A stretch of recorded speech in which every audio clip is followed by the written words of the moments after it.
Private బడుల్లో ఫీజుల వివరాలు ప్రదర్శించండి. నోటీస్ బోర్డులు వెబ్సైట్లలో డిస్ప్లే చేయాలి. ఒక్క నిమిషం దీన్ని కొద్దిగా సీరియస్గా అవుదాం. ఎందుకంటే తెలంగాణ రాష్ట్రంలో ప్రైవేటు బడులకు సంబంధించిన దందా చాలా పెద్దది. ప్రైవేటు బడుల్లో ఫీజుల వివరాలు ప్రదర్శించండి.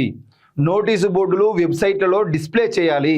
పాఠశాల విద్యాశాఖ పోర్టల్లోనూ ఉంచాలి. విద్యాశాఖ కీలక ఆదేశాలు రాష్ట్రంలోని అన్ని ప్రైవేటు అన్ఎయిడెడ్ పాఠశాలకు వర్తింపు అంట. ఇది అసలు మామూలు జోక్ కాదు ఇది నిజంగా చెప్పాలంటే.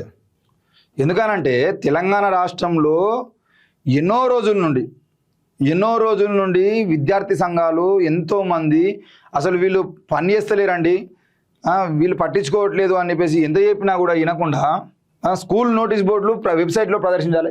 ఇన్ని రోజుల నుండి విద్యార్థి సంఘాలు మాట్లాడుతున్నాయి ఏంది, నోటీస్ బోర్డులలో పెట్టాలి, మీ ఫీజులు ఎంత ఉన్నాయో చెప్పాలి అని చెప్పేసి ఎంతోమంది విద్యార్థి సంఘాల నాయకులు మాలాంటి జర్నలిస్టులు లేదంటే మేధావి వర్గం నుండి కూడా అడుగుతూ ఉంటే ప్రైవేట్ విద్యా సంస్థల ఓనర్లు అసలు ఏ రోజు కూడా కనీసం స్పందించినటువంటి పాపన పోలేదు. అయినా కూడా మరి ఎందుకు ఇన్ని రోజుల నుండి ఈ ఆర్డర్స్ జారీ చేయలేదు?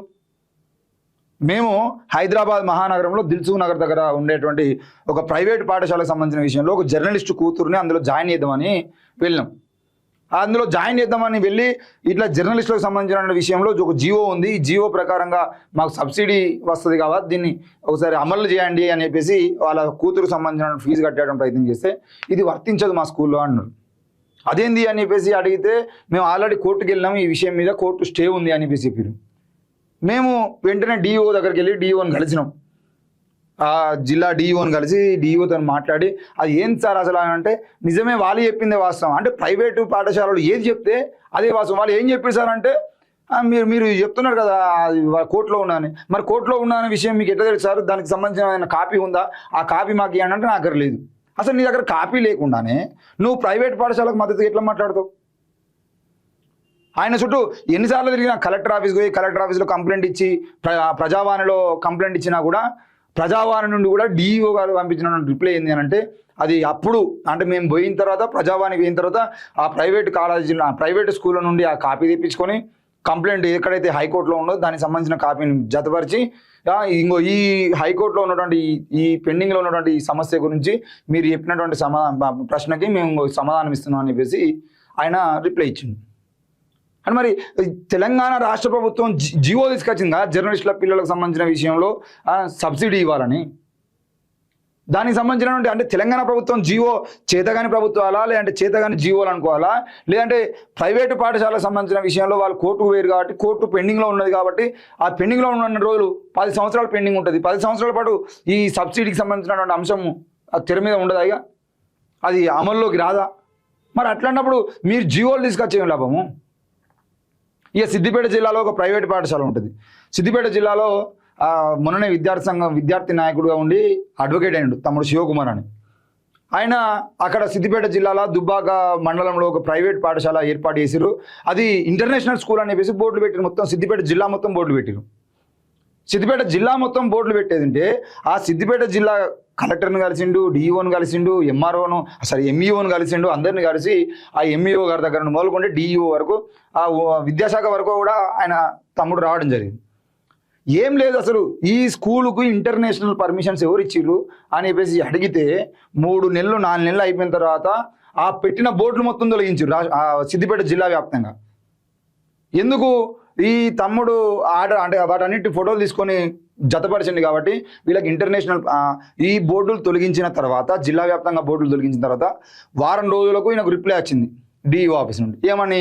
మేము ఆ బోర్డులు తొలగించారని చెప్పేసి వాళ్ళకి చెప్పినాం, వాళ్ళకి ఇంటర్నేషనల్ స్కూల్కు పర్మిషన్ లేవు అని చెప్పారు. వాళ్ళ బస్సుల మీద ఇంటర్నేషనల్ అని రాసింది. ఇంకా దీనికి ఆ దుబ్బాకలో ఏర్పాటు చేసినటువంటి ఒక ప్రైవేట్ పాఠశాల అంటే ప్రారంభోత్సవానికి టీఆర్ఎస్ నుండి ఒక మంత్రి స్థాయిలో పనిచేసినటువంటి వ్యక్తి పోతాడు, కాంగ్రెస్ పార్టీ నుండి ఒక లీడర్ పోతాడు, బీజేపీ పార్టీ నుండి రఘునందన్ రావు గారు పోతారు, హరీష్ రావు అంటే బీఆర్ఎస్ నుండి హరీష్ రావు గారు, బీజేపీ నుండి రఘునందన్ రావు గారు, కాంగ్రెస్ పార్టీ నుండి నాయకుడు, వీళ్ళందరూ కూడా పూర్తి స్థాయిలో రాష్ట్రంలో ప్రభావితం చేయగలిగినటువంటి వ్యక్తులు. వీళ్ళందరూ పోయి స్కూల్ను ప్రారంభిస్తారు. ఆ స్కూలు వీళ్ళు ప్రారంభించినటువంటి సమయంలో వెనకాల ఉన్నటువంటి ఫ్లెక్సీ మీద కూడా ఇంటర్నేషనల్ స్కూల్ అని ఉంటుంది. కనీసం రఘునందన్ రావు గారికి తెలియదా, హరీష్ రావు గారికి తెలియదా, వాటికి వచ్చినటువంటి అధికారులకు తెలియదా? ఎట్లా ఎంపీ వస్తున్నాడు ఎమ్మెల్యే వస్తున్నాడు అని చెప్పేసి పెద్ద ఎత్తున అధికారులు కూడా వచ్చిర్రు. మరి ఇంతమంది వచ్చినప్పుడు అధికారులు వచ్చినప్పుడు నువ్వు ప్రారంభిస్తున్నటువంటి స్కూల్ వెనకాల ఇంటర్నేషనల్ స్కూల్ అని రాసినప్పుడు అసలు దీనికి ఇంటర్నేషనల్ పర్మిషన్స్ ఉన్నాయా లేవా అని చెప్పేసి కనీసం చూసేటువంటి పరిస్థితి ఉందా? ఎమ్మెల్సీ వస్తాడు అక్కడికి ఆ ప్రోగ్రాంకు, ఓ ఎమ్మెల్యే, ఓ ఎంపీ, ఓ ఎమ్మెల్సీ, స్థానిక అధికారులు, రాజకీయ నాయకులు ఇంతమంది కలిసి ఒక పర్మిషన్ లేనటువంటి స్కూల్ను బహిరంగంగా ఆ స్కూల్ పెట్టినటువంటి ఓనర్ను మెచ్చుకుంటూ ఆయన మేము పోయి అడిగితే ఏమంటాడు, సార్ నేను ప్రజలకు సేవ చేయడానికి వచ్చిన, ప్రజలకు సేవ చేయడానికి వచ్చినప్పుడు మరి ఫీజులు ఎందుకు సార్? ప్రజలకు సేవ చేయడానికి వచ్చినప్పుడు ఇంటర్నేషనల్ స్కూల్ బోర్డులు ఎందుకు సార్? చిన్న స్కూల్ అని పెట్టుకోర్రి, నువ్వు డైరెక్ట్ స్కూల్ అని పెట్టుకుని సేవ చేయడానికి వచ్చినప్పుడు ప్రజలు ఎట్లాగా వస్తారు కానీ దగ్గరికి సేవలు అందుకోవడానికి. ఇంటర్నేషనల్ బోర్డులు పెట్టుకొని పెద్ద ఎత్తున బస్సులు అవి ఇవి మొత్తం సిద్దిపేట జిల్లా వ్యాప్తంగా నోటీస్ బోర్డులు అంటే బోర్డులు పెట్టాల్సిన అవసరం ఏముంది ప్రజలకు సేవ చేయడానికి వచ్చినప్పుడు?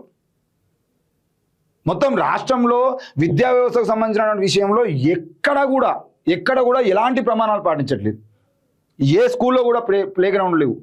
ఆడుకుందామంటే గ్రౌండ్ లేకపోతే పిల్లలు పొద్దుగాల బర్ల కొట్టంలోకి పోయినట్టు, పొద్దున జైల్లోకి పోయినట్టు, జైల్లోకి వెళ్ళి పోతే వాడు సాయంత్రం బయటకు వస్తాడు, సాయంత్రం బయటకు వచ్చిన తర్వాత మళ్ళీ ట్యూషన్ అంటాడు, ట్యూషన్ వచ్చిన తర్వాత హోంవర్క్ రాసుకుంటారు, హోంవర్క్ అయిపోయిన తర్వాత తిని పండుకో. వానికి వ్యాయామం లేదు. స్కూల్లో అయినా కనీసం గంట సేపు ఆడిస్తారంటే అది కూడా లేదు. సగం స్కూల్లోకి పీఈటీ లేరు. నీకు రాష్ట్రంలో ఎక్కడ కూడా అసలు రాష్ట్రానికి ఒక విద్యాశాఖ మంత్రి లేడు. ఇక విద్యాశాఖ మంత్రిగా ఉన్నటువంటి సీఎం గారు ఏమని మాట్లాడతారు, నేను మస్తు చేస్తున్నా ఇంకా నాకన్నా మంచిగా చేస్తారా అనే, నేను అది చేసినందుకు నేను విద్యాశాఖ మంత్రిగా ఉండద్దా, నేను ఇది చేసినందుకు విద్యాశాఖ మంత్రిగా ఉండద్దా అని మాట్లాడుతారు. ఏం చేసిరు సార్ మీరు? ఒక్క ప్రైవేట్ పాఠశాల మీదనన్నా మీరు గవర్నమెంట్ పాఠశాలలు 24,000 పాఠశాలలు మూసేస్తా అని చెప్పేసి బహిరంగంగా కనీసం పదాలు ఉపయోగించదు కానీ కనీసం ఏం లేకుండా బుద్ధి కూడా లేకుండా 24,000 పాఠశాలలు మూసేద్దామని చెప్పేసి మాట్లాడినటువంటి మీరు రాష్ట్రంలో ఎన్ని ప్రైవేట్ పాఠశాలలు మూసిరండి? మీరు అధికారంలోకి వచ్చాక 2 సంవత్సరాలలో ఒక్క పాఠశాల కన్నా అనుమతులు లేవని కానీ దీని దగ్గర అన్ని రకాల వస్తువులు లేవని కానీ ఎక్కడన్నా మూసేసి ఆ స్కూళ్ళను 10వ తరగతి చదివినటువంటి వాళ్ళతో క్లాసులు చెప్పిస్తూ ఉన్నారు. పేరేమో ఇంటర్నేషనల్ స్కూలు, ఆడ చదువులు చెప్పేదేమో 10వ తరగతి పిల్లలు.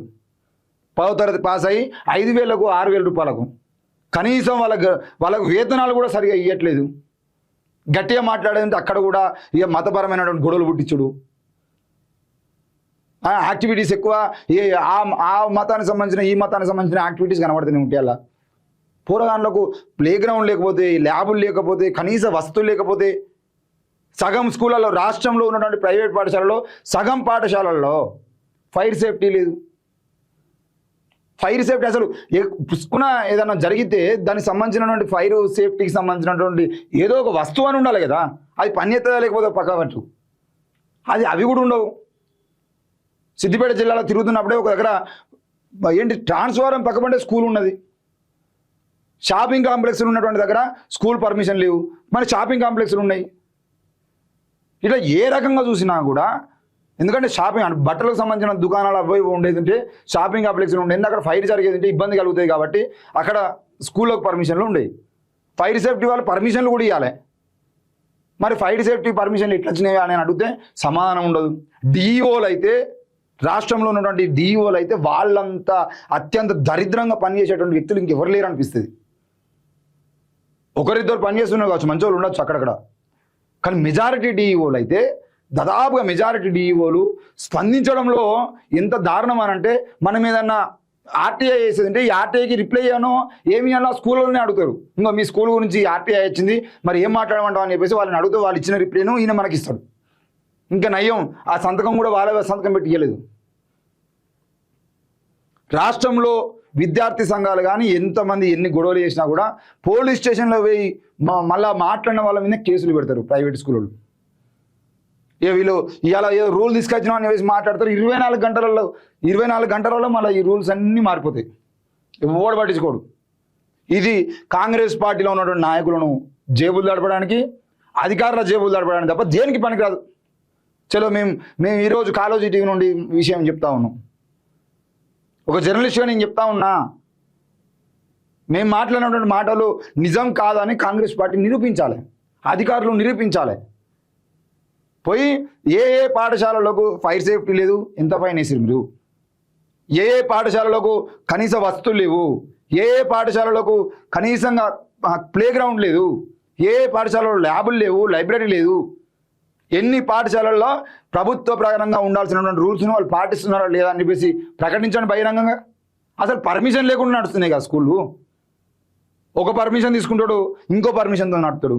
ఒక స్కూల్కి పర్మిషన్ తీసుకుంటాడు, ఇంకో స్కూల్ నడిపిస్తూ ఉంటాడు. ఎంతమంది విద్యార్థులు ఉన్నాడు లెక్కలు ఉండవు. ఒక స్కూల్కి అయితే 7th క్లాస్ వరకే పర్మిషన్ ఉంటుంది, 10th క్లాస్ వరకు. హైదరాబాద్ నగరంలో నడి గడ్డ మీద స్కూల్ నడిపిస్తూ ఉన్నారు.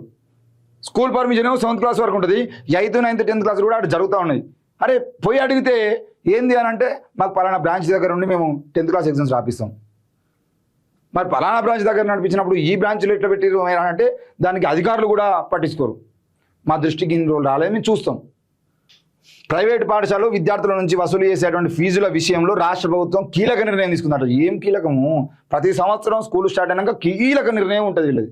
కానీ అది ఎంతవరకు అమలు అవుతుందనే విషయం మీద ఎవడు పట్టించుకోవడం. మళ్ళీ రాష్ట్రంలోని అన్ని ప్రైవేటు అన్ని ఎయిడెడ్ పాఠశాలలు తాము వసూలు చేస్తున్నటువంటి ఫీజుల వివరాలను డిస్ప్లే చేయాలని ఆదేశించింది. పాఠశాల నోటీస్ బోర్డు వెబ్సైట్లతో పాటు పాఠశాల విద్యాశాఖ పోర్టల్లోనూ ఫీజుల వివరాలను పొందుపరచాలని స్పష్టం చేసింది. ఈ నిబంధనలను పాటించని పాఠశాలలకు షోకాజ్ నోటీసులు జారీ చేయాలని 2026-27 సంవత్సరానికి సంబంధించిన ఫీజుల స్ట్రక్చర్ ప్రదర్శించని పాఠశాలలపై చర్యలు తీసుకోవాలని విద్యాశాఖ అధికారులకు సూచించింది.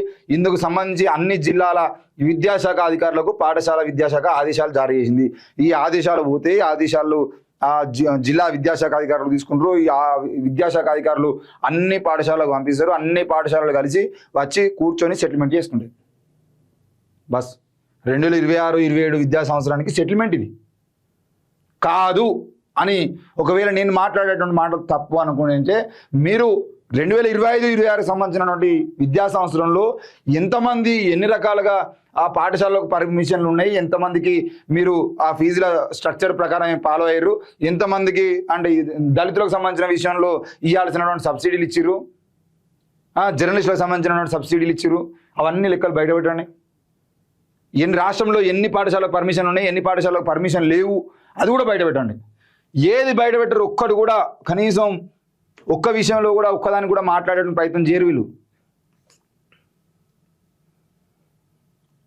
కేవలం తెలంగాణలో పరిపాలన సాగుతుంది అంటే సాగుతుంది. అది బీఆర్ఎస్ పాలన అయినా అట్లే ఉన్నది, కాంగ్రెస్ పాలన ఎట్లా ఉన్నది.